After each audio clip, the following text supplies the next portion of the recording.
তাহলে সে কেমন দামি, আর তার যদি কেউ স্বামী হয় তাহলে সে কেমন দামি হবে। সুবহানাল্লাহ পড়ি। সে আইনে মার্জিয়া কে? আইনে মার্জিয়া তার খাদেমদের ঘটনা একটু আগে বলি।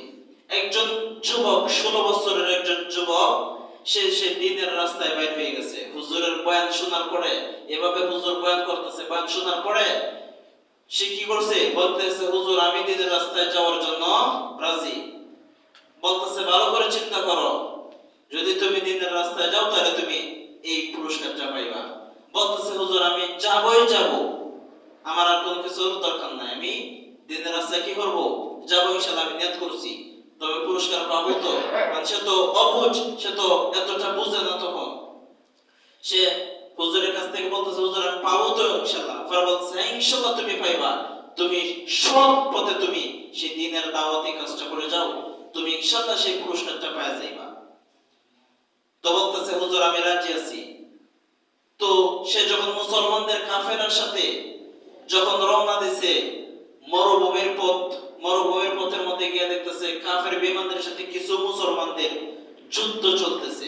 তখন এই মুসলমানরা দেখিয়া এটা কি আর সহ্য করতে পারবো?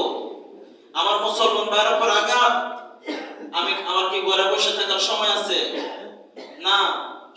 তারাও এই যে তারা যারা নেশাবের জন্য বাইর হয়েছিল, তারা কি করেছে? ওই মুসলমানদের সাথে মিলে ওই কাফেরদের সাথে যুদ্ধের মধ্যে লেগে গেছে। সুবহানাল্লাহ পড়ি। এটাই হচ্ছে মুসলমানদের ঈমানি পাওয়ার, এটাই হচ্ছে মুসলমানদের তাকওয়া, এটাই হচ্ছে মুসলমানের প্রতি মুসলমানের মুহাব্বত, ভালোবাসা। আল মুসলিম আখুল মুসলিম, এটাই হচ্ছে মুসলমান যে মুসলমানের ভাই। আল্লাহ রাসূল বলে গেছেন, এটাই হচ্ছে সেই পরিচয়। ঠিক না বাচ্চা? তো ওই যুবকটাও কি করলো? তাদের সাথে যুদ্ধের মধ্যে লেগে গেল। যুবকটা যুদ্ধ করতে করতে একটু ক্লান্তি আসলো। আসলে এটা ক্লান্ত বলতে গেলে এটা আল্লাহ তাআলার একটা নিদর্শন তাকে দেখায় দিবে। এটাই হচ্ছে মূল কথা, যে আল্লাহ তাআলা তাকে দুনিয়াতে দেখায় দিবে যে তুমি যে পুরস্কারের আশা করছিলা সেই পুরস্কারটা একটু দেখে নাও এখনই। সুবহানাল্লাহ পড়ি।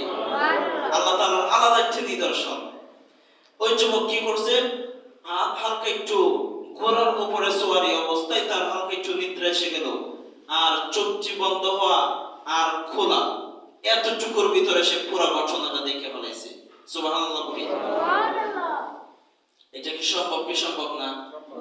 হ্যাঁ, হালকা যখন সে একটু পলকের মধ্যে সে পুরো ঘটনাটা দেখে ফেলছে। কি দেখছে? ওই যুবকটা দেখছে যে তাকে একজন হাত ধরে টান মেরে টেকে